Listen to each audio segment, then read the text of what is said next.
నమస్తే సకలు. ఈరోజు కథ పేరు మర్రి దయ్యం నుయ్యి దయ్యం. అత్తవారింటికి వెళ్ళిన కూతురు వారం రోజులైనా జరగకుండానే తిరిగి రావడం చూసి అనసూయమ్మ ఆశ్చర్యపోతూ, అదేమిటే రాధ, ముందు కబురైనా చేయకుండా ఇలా వేళకాని వేళ హఠాత్తుగా తిరిగి వచ్చావు అని అడిగింది. రాధ బాడుగ బండిలో నుంచి దిగుతూనే, నాకు వెంటనే 1000 రూపాయలు కావాలి, కొత్త పందిరి మంచం, కుర్చీలు, బల్లలు కొని ఆ రుక్మిణి అనసూయతో కుమిలిపోయేలా చేయాలి అన్నది రుసరుసలాడుతూ. అనసూయమ్మకు నెత్తిన పిడుగు పడ్డట్లయింది. అంతకు వారం కిందటే అల్లుడు కూతురు పండక్కి వచ్చి విలువైన కొత్త బట్టలు అవి పట్టుకుపోయారు. మళ్ళీ ఇప్పుడు 1000 రూపాయలు కావాలంటే ఎక్కడి నుంచి తెచ్చేటు? ఆమె పైకి తన ఆదుర్ద చిరాకు కనపడనివ్వకుండా, ముందు నువ్వు భోజనం చేయి, తర్వాత తీరిగ్గా అన్ని సంగతులు మాట్లాడుకుందాం అన్నది. రాధ ఇంత హడావిడిగా పట్నం నుంచి తిరిగి వచ్చి తల్లిని 1000 రూపాయలు ఇవ్వమని అడగటానికి ఒక ముఖ్య కారణం ఉన్నది. ఆమె ఉంటున్న వీధికి అంతకు గొప్ప అందగత్తె అని నలుగురు అమ్మలక్కలు చెప్పుకునేవారు. అంతేకాక ఆమె ఇంట ఎన్నో విలువైన సామాన్లు ఉన్నాయని, ఇంటిని చక్కగా తీర్చిదిద్దుకుంటుందని మెచ్చుకునేవారు. అయితే రాధ పుట్టింటి నుంచి వెళ్ళేసరికి పక్క వాటాలో రుక్మిణి అనే అమ్మాయి భర్తతో వచ్చి కాపురం పెట్టింది. ఆ అమ్మాయి పచ్చటి పసిమిలాంటి శరీర ఛాయతో, నల్లటి పొడవాటి జడతో చూడముచ్చటగా ఉండేది. పైగా ఆమె వెంట తెచ్చిన పందిరి మంచం, ఇతర సామాన్లు అన్నీ సరికొత్తవి. వీధి అమ్మలక్కలందరూ రాధ ఎదుటే రుక్మిణిని ఆకాశానికి ఎత్తేశారు. వాళ్ళ మాటల ధోరణి చూస్తే రుక్మిణి అందం ముందు రాధ అందం సూర్యుడి ఎదుట దివిటి అన్నట్లు ఉన్నది. రాధకు రుక్మిణి మీద ఎక్కడ లేని అసూయ కలిగింది. రుక్మిణి 1-2 సార్లు పలకరించినా అయిష్టంగా ముఖం తిప్పేసుకున్నది. భర్తను మనం కూడా కొత్త పందిరి మంచం, కుర్చీలు కొందామని అడిగితే అతను కోపంగా ఉన్నవి చాలే అనేశాడు. ఆ జవాబుకి ఒళ్ళు మండి ఆమె డబ్బు కోసం పుట్టింటికి వచ్చింది. అనసూయమ్మ కూతురుకు వడ్డన చేస్తూ ఆమెను మాటల ధోరణిలో పెట్టి సంగతి గ్రహించి, పులిని చూసి నక్క వాత పెట్టుకున్నట్లు, ఆ రుక్మిణితో నీకు పోటీ ఎందుకు అన్నది. నేనేం నక్కని కాదులే, ఇన్ని మాటలు ఎందుకు, నా మొహాన్ని 1000 రూపాయలు పారేస్తే నా దారిని నేను పోతాను అన్నది మొండిగా రాధ. మన పెరట్లో ఉన్నది బాదం చెట్టు, అదేదో డబ్బులు కాసే చెట్లు అనుకుంటున్నావేమో. నా దగ్గర చిల్లి గవ్వ లేదు, మీ నాన్న ఊళ్ళో లేడు, ఉన్న అడగగానే 1000 రూపాయలు కుమ్మరించగల తాహత ఆయనకి లేదు అన్నది అనసూయమ్మ కోపంగా. రాధ చెర్రమంటూ లేచి చేయి కడుక్కుని అప్పటికప్పుడే ప్రయాణం కట్టింది. సూర్యాస్తమయానికి అట్టే కాలం లేదు. నువ్వు వెళ్ళవలసింది అడవి దారి, పట్నం చేరేసరికి అర్ధరాత్రి అవుతుంది, పొద్దున్నే వెళదుగానివి అని అనసూయమ్మ కూతుర్ని ఎంతగానో బతిమాలింది. అయినా రాధ తల్లి మాట వినక అప్పటికప్పుడే బాడుగ బండి కుదుర్చుకుని బయలుదేరింది. బండి చీకటి పడే వేళ అడవి మార్గం చేరి కొంత దూరం వెళ్ళాక రాధ భయంగా దిక్కులు చూస్తూ, ఈ ప్రాంతాల్లో ఎక్కడో పాడుబడిన నుయ్యి, ఉడల మర్రి చెట్టు ఉండాలి, అక్కడ దయ్యాలు పగలే కీచులాడుకుంటాయని చెప్తారు, గుర్రాన్ని కాస్త గట్టిగా అదిలించు అన్నది బండివాడితో. అమ్మా, ఆ దయ్యాలు మనబోటి మంచి వాళ్ళ జోలికి రావు. ధనాశ, అసూయ, పిసినారితనం ఉన్న వాళ్ళంటే వాటికి అలుసు. మీరు అలా కళ్ళు మూసుకుని చిన్న కునుకు తీయండి, మీరు కళ్ళు తెరిచేసరికి బండి పట్నంలో మీ ఇంటి ముందర ఉంటుంది అన్నాడు బండివాడు. రాధ బండిలో ఒక పక్కగా చేరగిలబడి కళ్ళు మూసుకుంది. కొద్దిసేపటి తర్వాత పెద్ద కుదుపుతో బండి ఆగిపోయింది. ఆమె ఉలిక్కి పడుతూ లేచి చూడగా బక్కచెక్కిపోయిన ఉన్న గుర్రము నురగలు కక్కుతూ కింద పడి ఉన్నది. బండివాడు గుర్రం కేసి పరీక్షగా చూస్తూ, దీనికి ఏదో పెద్ద రోగమే వచ్చింది, ఎలాగూ పట్నం దగ్గరకు వచ్చాం కనుక మీరు కష్టం అనుకోక కాస్త నడిచి వెళ్ళండి, నేను ఈ పక్కన ఉన్న గూడానికి పోయి పశువుల వైద్యుడిని తీసుకొస్తాను అన్నాడు దిగులుగా. రాధ భయపడుతూనే బయలుదేరింది. ఆమె కొద్ది దూరం వెళ్ళేసరికి ఒక పెద్ద ఊడల మర్రి, దాని కింద నుయ్యి కంటబడి మర్రి కొమ్మ మీద దయ్యం ఉన్నది. నూతి గట్టు పైన మరొక దయ్యం ఉన్నది. రెండూ పెద్దగా వాదించుకుంటున్నాయి. నేను ఎత్తు మీద ఉంటాను, కిలకిలమంటూ పక్షుల పైన ఎగురుతాయి, చల్లని గాలు కూడా పైనే వేస్తాయి, అందువల్ల నేనే గొప్పదాన్ని అంటున్నది మర్రి దయ్యం. నేను నేలని అంటిపెట్టుకుని ఉంటాను, మహావృక్షాలకైనా నేలే ఆధారం, వాటికి ప్రాణం పోసే నీరు పారేది కూడా నేల మీదే, అందువల్ల నేనే గొప్పదాన్ని అంటున్నది నుయ్యి దయ్యం. కాలం తీరిన వాళ్ళు పైకి రావాల్సిందే అన్నది మర్రి దయ్యం. అదేం మాట, వాళ్ళు నేల పాలవుతారు అన్నది నుయ్యి దయ్యం. అంతలో బిక్కుబిక్కుమంటూ ఆ ప్రదేశాన్ని దాటిపో చూస్తున్న రాధ వాటి కంటపడింది. అదిగో ఎవరో ఆడకూతురు, తగువులాటల్లో వాళ్లకు అనుభవం జాస్తి, మనలో ఎవరు గొప్పో ఆవిడ్ని తేల్చి చెప్పమని అడుగుదాం అనుకుని 2 దయ్యాలు రాధను గట్టిగా కేకేసి పిలిచాయి. పారిపోయే మార్గం లేదు కనుక ఏమైతే అది అవుతుందన్న తెగింపుతో రాధ వాటిని సమీపించింది. దయ్యాలు తమ తగువ గురించి ఆమెకు చెప్పి మాలో ఎవరు గొప్ప అని అడిగాయి. రాధకు అవి హాని చేసే దయ్యాల్లా కనపడకపోవడంతో చప్పున ఒక ఆలోచన వచ్చింది.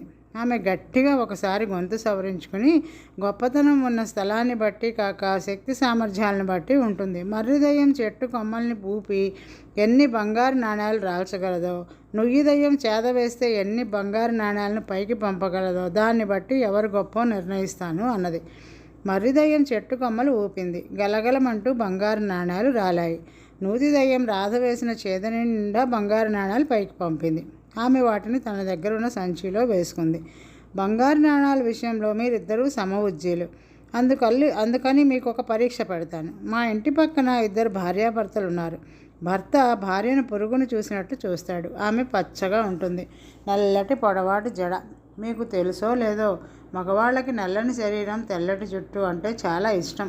కనుక మీలో ఒకరు ఆమె ఒంటి రంగు నల్లగాను, మరొకరు జుట్టును తెల్లగాను మార్చండి. దాన్ని బట్టి మీ గొప్పలు నిర్ణయిస్తాను. ఆమె భర్త కూడా భార్యను ఇష్టంగా చూసుకుంటాడు అన్నది రాధ. రుక్మిణి కురూపి అయితే చూసి సంతోషిద్దామనుకున్నది రాధ. దయ్యాలు 2 ఆ పని చిటికలో చేయగలవు అన్నవి. కానీ రాధ అక్కడి నుంచి వెళ్ళిపోగానే వాటికి ఒక అనుమానం వచ్చింది.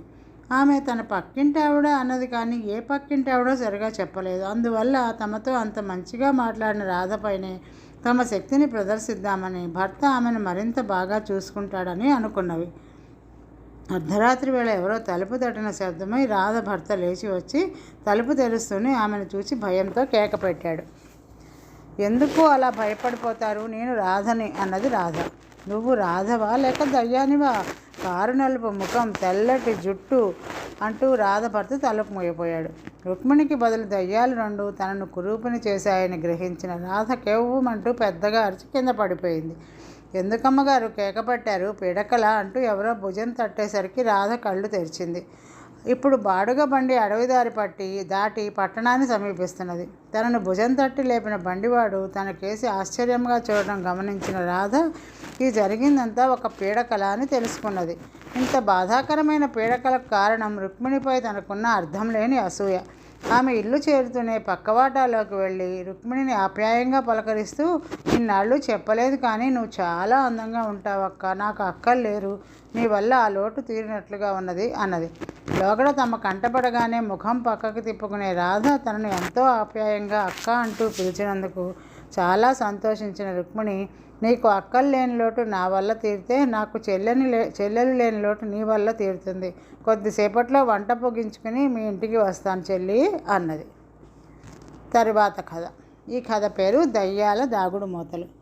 అడవికి దాపుల్లో ఉన్న ఐలవరం అనే కుగ్రామంలో విహారి వాళ్ళది ఒకప్పుడు కలిగిన కుటుంబం. అయితే విహారి తండ్రి వ్యవసాయంలో కలిసి రాక వ్యాపారంలో దిగి అందులోనూ బాగా నష్టపోయి చనిపోయే నాటికి 1 ఎకరం పొలం మాత్రం మిగిల్చాడు.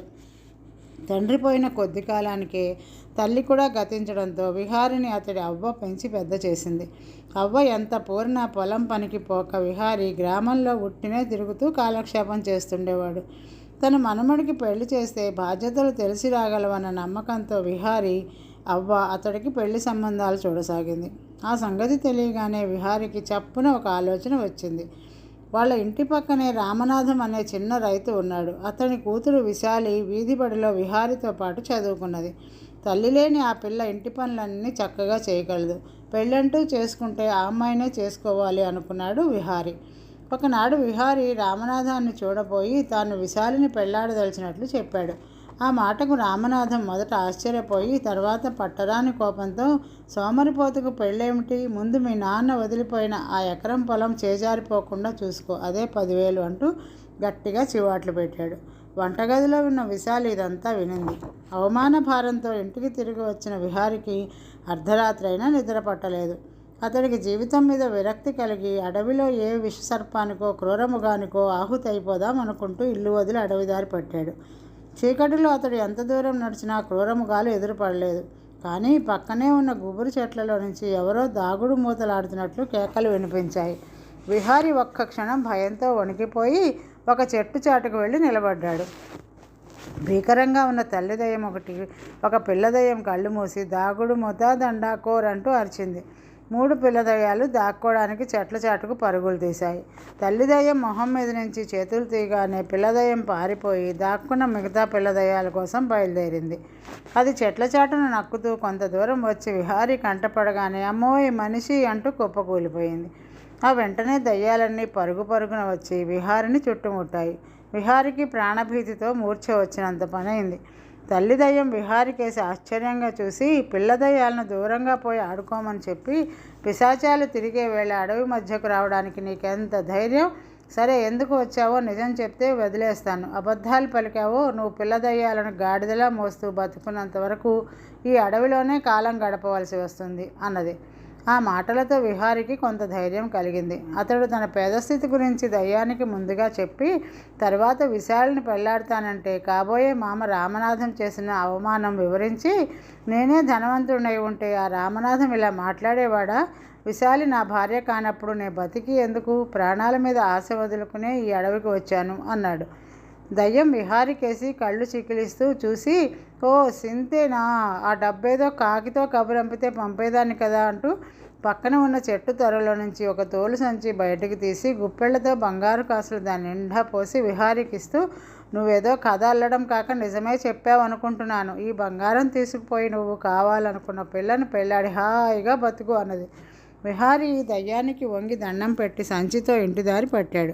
అతడు గ్రామం చేరేసరికి తెల్లవారిపోయింది. అతడు సరాసరి రామనాథం ఇంటికి వెళ్ళి డబ్బు సంచిని అతడికి చూపుతూ, నాకున్న ముష్టి ఎకరం పొలాన్ని, నా సోమరితనాన్ని తెగ హేళన చేశావు. ఇదిగో సంచి నిండా బంగారు కాసులు తెచ్చాను. నీ కళ్ళు చెదిరిపోగలవు. ఇప్పుడు విశాలిని నాకు ఇచ్చి పెళ్లి చేసేందుకు నీకు ఎలాంటి అభ్యంతరం ఉండదనుకుంటాను అన్నాడు. రామనాథం ఆశ్చర్యపోతూ తోలు సంచి తీసుకుని మూట విప్పాడు. ఆ మరుక్షణం బుస్సు అంటూ పెద్ద ధ్వనితో గాలి బయటకు వచ్చింది. సంచి ఖాళీగా ఉన్నది. ఇందులో గాలి తప్ప మరేం ఉండట్లేదు. చిచి అంటూ రామనాథం సంచిని దూరంగా విసిరేశాడు. విహారి నిర్ఘాంతపోయి సంచిని చేతికి తీసుకుని లోపల చూశాడు. అందులో బంగారు కాసులు లేవు. ఏమిటి మాయా, ఈ సంచి నిండా దయ్యం బంగారు కాసులు పోయడం ఈ కళ్ళతో నేను చూస్తే అంటే విహారి ఏడుపు ముఖం పెట్టాడు. అబద్ధం చెప్పినా అతికినట్లుండాలి. పద పద, అవతల నాకు బోల్డంత పనుంది అని రామనాథం మరొకసారి చేదరించుకున్నాడు. విశాలి తలుపు వారగా నిలబడి ఇదంతా చూస్తూనే ఉన్నది. విహారి గట్టిగా తలగొక్కుని, దయ్యం అయితే మాత్రం మరీ ఇంత పచ్చి మోసమా? ఈ రాత్రే మరొకసారి అడవికి వెళ్ళి దాని జుట్టు పట్టుకుని నిలదీసి అడుగుతాను అంటూ ఇంటికి వెళ్ళాడు. ఆ రాత్రి విహారి అడవి చేరేసరికి ఎప్పట్లా దయ్యాలు దాగుడు మూతలు ఆడుతున్నాయి. అతడు కోపంగా తల్లి దయ్యం దగ్గరికి పోయి, నువ్వు పచ్చి మోసకారివి, బంగారం అని చెప్పి సంచిలో ఇంత గాలి ఊదిస్తావా అన్నాడు. తల్లి దయ్యం వచ్చే నవ్వు ఆపుకుంటూ, నీకు దాగుడు మూతలాట తెలుసు కదా, ఎదురుగా ఉన్నవాళ్ళు కళ్ళు మూసి తెరిచే లోపల మాయమైపోతారు. నేను నీతో దాగుడు మూతలాడాను. నిరాశతో రాత్రి నువ్వు ఆత్మహత్యకు పాల్పడేందుకు ఈ అడవికి వచ్చావు. ఆ ఆవేశం తగ్గించేందుకే నీకు ఉత్తుత్త బంగారం బహూకరించాను. చచ్చి సాధించేదేమీ ఉండదు, మాలా దయ్యం బతుకు తప్ప. ఇప్పటికైనా ఉన్న ఎకరం పొలానికి తోడుగా మరి కొంత పొలం కౌలుకు తీసుకుని వ్యవసాయం చేసుకుంటూ హాయిగా బతుకు. భర్త ఏ సొమరిపోతో లేక దయ్యాలు భూతాల నుంచి డబ్బు తెచ్చేవాడో కాక కష్టపడి సంపాదించేవాడంటే భార్యకు గౌరవంగా ఉంటుంది, గౌరవంగా చూసుకుంటుంది అన్నది. ఆ మాటలతో విహారికి తాను ఇంతకాలంగా గడిపిన జీవితం పట్ల ఏహ్యభావం కలిగింది. అతడు తన కళ్ళు తెరిపించిన దయ్యానికి కృతజ్ఞతాభావంతో నమస్కరించబోయేసరికి అది కాస్త మాయమైపోయింది. విహారి వెంటనే అక్కడి నుంచి కదిలి ఇల్లు చేరేసరికి వాకిట్లో నిలబడి ఉన్న విశాలి, డబ్బు బిచ్చమడగడానికి ఇంత అర్ధరాత్రి దయ్యాల దగ్గరికి వెళ్ళావన్నమాట అన్నది. విహారి ఉలిక్కిపడి, అదంతా గతం, ఈనాటి నుంచి ఒళ్ళొంచి వ్యవసాయ పనుల్లో దిగపోతున్నాను అన్నాడు. విశాలి ఏదో అనబోయేంతలో రామనాథం ఇంట్లో నుంచి బయటకు వస్తూ, ఈ మాత్రం బుద్ధి నీకు లోగడే ఉంటే నా కూతుర్ని నీ మనవడికి చేసుకోమని మీ అవ్వ దగ్గరికి ఏనాడో వచ్చి ఉండేవాడిని అన్నాడు. ఆ మాటలకు విహారితో పాటు విశాలి కూడా పరమానందం చెందింది. ఈరోజుకి కథల సమాప్తం సకులు. తిరిగి రేపు కలుసుకుందాం. నమస్తే.